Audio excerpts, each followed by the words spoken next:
Now it's time for our fourth presentation with Dr. Dutch Dresser, who's been working for the last couple of years as a consultant in biomass heating market development and regulatory review. And just a little bit more about Dutch. He's been actively involved in innovative product and idea introduction for his entire professional life. Dutch was a founding director of Main Energy Systems, the first North American company to fully implement European pellet central heating and bulk heating, the bulk pellet distribution model. Dutch did try to retire, but I think we only gave you the afternoon off or so, Dutch, before we came and put you back to work again, working with us on this very issue that you're going to discuss. So, Dutch, the screen is all yours now. Thank you, Gord. I'm a miserable failure at retirement, I admit. We've heard Bill, Jason, and Jamie all make the case for wood pellet combustion in reducing greenhouse gases in our atmosphere and maintaining carbon sequestration through sustainable forestry practices. These ideas are not new to our European friends and trading partners. For the last 20 years, they've made tremendous strides in switching heating fuel from fossil fuels to wood pellets. My presentation is to report on the status of our project, focused on clearing of one of the hurdles that must be cleared if Canada is to enjoy similar success. In this presentation, I'll address the following three questions, four questions about our project to gain recognition for European pellet boiler standards in Canadian standards and regulations. What does WPAC do? What is WPAC doing in this regard? Why is WPAC doing it? Where do we stand today? I got doing it in there twice. Sorry about that. The Wood Pellet Association of Canada is seeking to modify boiler regulations across Canada to reduce barriers to trade with the EU by making pellet-fired boiler systems of up to 500 kilowatts output power certified to be to applicable Canadian standards, eligible for application for Canadian registration numbers. These numbers are required in each province in which products are to be sold. Why are we doing this? The European model of central heating with pellets is long proven and has led to booming economies for all in the appliance and fuel chain and fuel supply chains. Data from these 16 EU countries showed an installed database of more than 850,000 pellet boilers of 50 kilowatts or less output power in 2019. The same source shows 60,000 commercial pellet boilers of greater than 50 kilowatts, also in 2019. Note this growth began less than 20 years ago, so this fuel switching transformation is occurring quite quickly. When combined, the populations of Austria, Bulgaria, the Czech Republic, Finland, and Spain approximately equal the population of Canada. In 2019, these countries had an installed pellet boiler base of more than 382,000 pellet boilers of 50 kilowatts or less. Imagine the opportunity for boiler building, distributing, and installing, and for domestic bulk pellet sales if these models that created this installed boiler base could be successful in Canada. These are not static numbers, by the way. One Austrian pellet boiler with whom I'm particularly familiar is reporting a 40% increase in boiler sales this year over 2019. This will put this company's annual pellet boiler sale at nearly 10,000 boilers. And that's just one of many companies selling pellet boilers in Europe. Among the requirements for enabling a pellet central heating market in Canada is the basic need for clean, efficient, automatic pellet boilers. Canadian foresters and mill producers and mill operators produce more than 3 million tons of wood pellets annually. More than 90% of those pellets go to reduce greenhouse gas emissions in Europe and Asia. Our current effort seeks to increase domestic pellet use for central heating.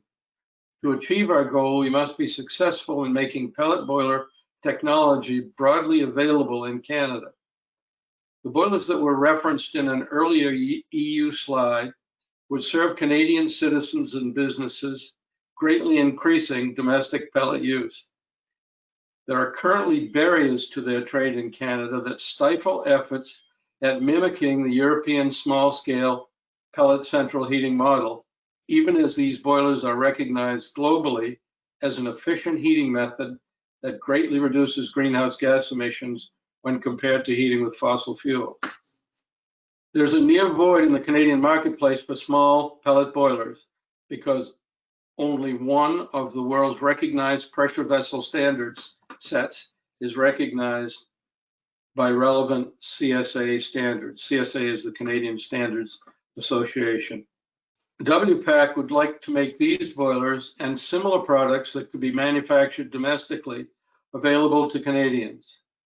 Current provincial and territorial boiler regulations and the universal reference to CSA B51 standard serve as a barrier to trade for these heating appliances.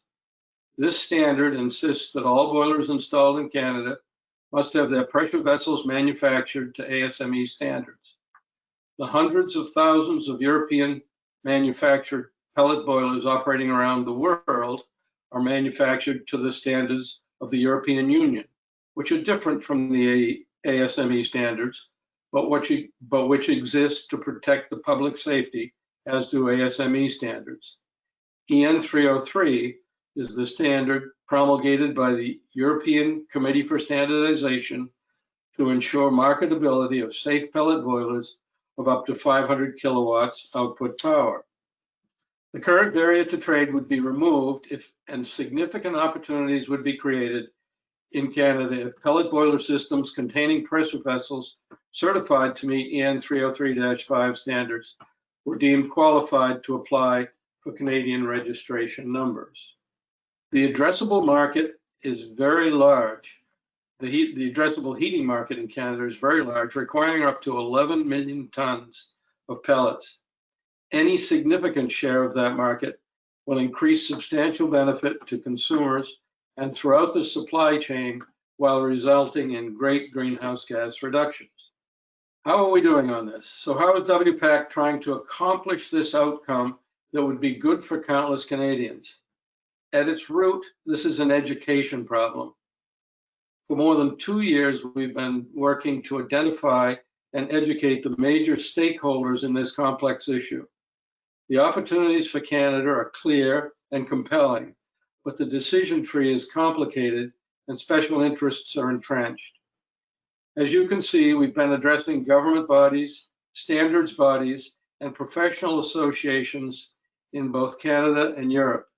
A partial stakeholder list can be seen here. We've met with these groups in person and virtually on many different occasions. In addition, we've written magazine articles. The most recent has stirred significant readership and support. Untying the Gordian Knot, which Gordon and I wrote for Canadian Biomass magazine, was in the May issue, and the URL is provided here if you haven't seen it already. So where do we stand today? Let's look at it by organization and communication group. The Provincial Territorial Advisory Committee is a committee of the Standards Council of Canada. This committee works on intra-provincial commercial issues and has recently spent significant energy on reducing CRN complexity. Previously, one had to apply in each province for a CRN number once a CRN had been issued to a product. And now, for the most part, the provinces have agreed that one issuance could serve all provinces. I believe there are two withholding at this point. We've met with PTAC several times and have recently prepared responses to PTAC's questions about pellet central heating and are anticipating our next meeting with them in the near future. PTAC is collaborating with ACI, the Association of Chief Boiler and Pressure Vessel Inspectors, and NEPSAC on this issue. PTAC appears sympathetic to our request, but it is not an advocacy agency. The Regulatory Cooperation Forum is an element of the Treasury Board of Canada Secretariat. WPAC met with the Regulatory Cooperation Forum and with the European Commission's DG GROW representatives in February. This group addresses issues including barriers to trade as defined in CETA. Our project was of interest to the forum, but the provincially distributed boiler regulations make it difficult for this group to directly address the barrier to trade. The RCF requested a conference with us in July. The forum has clear interest in the success of the project and has asked to be updated on our progress as time goes by. The Association of Chief Pressure Vessel and Boiler Inspectors, we've not met directly with at this point, but they are receiving considerable background information as they have members on the B51 technical committee with which we're very active. We had an invitation to speak at their annual conference, but were unable to present because the preparation of technical information that would have been of interest to them was dependent upon questions to be generated by the B51 technical subcommittee. This information was delayed due to the technical subcommittee's wish to keep their working documents private until they were thoroughly vetted. Those questions are expected to be available publicly in early October. Canadian Standards Association Standard B51. WPAC is represented on the technical subcommittee of CSA B51. The technical subcommittee is working on questions to be addressed as members try to understand EN 303-5 and its legal framework. Many of the questions in the work compare EN 303-5 standards to ASME Section 4 standards. This comparison is likely to be futile since the two systems, each accepted by many nations around the world, are fundamentally different, one set being prescriptive and the other being developmental in nature. WPAC is preparing educational material for this technical subcommittee on the European legal framework and standards. We've been trying to gather information on failure rates of EN 303-5 certified pressure vessels, but until recently, such information has seemed to be unattainable. We have some hope now that boiler vessel pressure failure information will be forthcoming from Sweden and an EU member in the near term.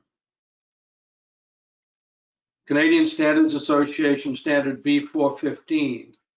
WPAC is represented on a technical subcommittee of CSA B415. B415 is a performance standard focusing on efficiency and emissions of heating appliances. While not directly related to our project, it's a close relative. There are regulators who would like to see EN 303-5 standards broadly accepted in Canada to help them regulate installed biomass boilers. I serve on that committee in their support. The Council of Canadian Ministers of Environment is also interested in considering EN 303-5 standards in their work. In sum, there appears to be growing interest in the European standards that will become increasingly difficult to be overlooked. Canadian Standards Association Standard B366. A board member of WPAC has recently applied for membership in B366 Technical Committee. B66 and B365 are installation standards. These standards have made it impossible for a New Brunswick WPAC member to install large-scale European biomass furnaces because it's impossible to certify the equipment to this standards requirement given its size, and the standard makes no provision for field testing. There are complications with CSA on this issue. The situation is of interest to WPAC, and we continue to monitor it and seek resolution. RISE is the Research Institutes of Sweden. A technical expert at the Research Institutes of Sweden has recently agreed to create educational material for the use of WPAC in explaining European standards and regulations. The system, called the New Approach, is very different from the North American prescriptive standards-based system. This material will explain the CE mark, the legal relationship among SEN standards and authorizing legislation and directives, and then finally the specifics of the EN 303-5 standards and the questions that are coming forth from the B51 Technical Subcommittee. Given that the audiences of this material include WPAC and the Chief Boiler Inspectors, its quality is of critical importance. The material will be presented by European experts, likely in mid-October. In summary, we're currently managing a number of important relationships and spending our time trying to educate various constituencies about the potential values Canada would realize if it accepted standards that are accepted in much of the rest of the world, in addition to the single set of standards that are now embraced. Much depends on our success in convincing the B51 Technical Subcommittee and then the B51 Technical Committee that inclusion of these standards, even with constraints, would serve Canada and Canadians very well without compromising the public's safety. Thank you for your time. I'd be happy to take questions that you may have. Great, thank you, Dutch. So we've got a few questions already, so we'll just get into that right away. Dutch, you've been at this for more than 2 years now. The list of stakeholders is long, and there seems to be so much sustained opposition by entrenched interests. How optimistic are you of success at getting European standards accepted, and how long do you think it will take? Had you asked me that 2.5 years ago, I would have had a different answer than I have today. My optimism varies day by day, depending upon the feedback we get from different groups as we communicate with them. In truth, the B51 Technical Subcommittee is the group I'm most hopeful will be able to convince. That process is moving along at a reasonable pace. And while the questions right now are questions that I think are too detailed and not looking at the larger picture as directly as we should, I suspect that as we unroll the process of educating in the big picture and then finally in the details, that we might hope for some success. And how long, I don't dare speculate. I honestly don't. Okay, and kind of a follow-up question to that. Why are the entrenched interests so opposed to European standards when there are no Canadian manufacturers of small-scale biomass boilers? That's a hard question. I suspect it has lots to do with what I've been doing my entire life, right? These fellows are extremely good at what they do. They know their system inside and out. They know how to apply it, when to apply it, and they're very comfortable with it. And the European system is very, very different. And what little bits they know about it, they don't match up with what they understand. So it really does require an open mindset to take a look at that before passing judgment. I'm hoping we can get to the point where that open mindset is at the table when we start talking about this in detail. I don't think there's any malice of forethought here. I think it's more habit and past practice than anything else, and I'm hoping that we can gain some foothold on this. All right, that would be good. So we have another question. What is the situation on EN 303 in the US? It varies state by state, much as it does in Canada at this time. At the residential level, there's very little opposition to EN 303-5.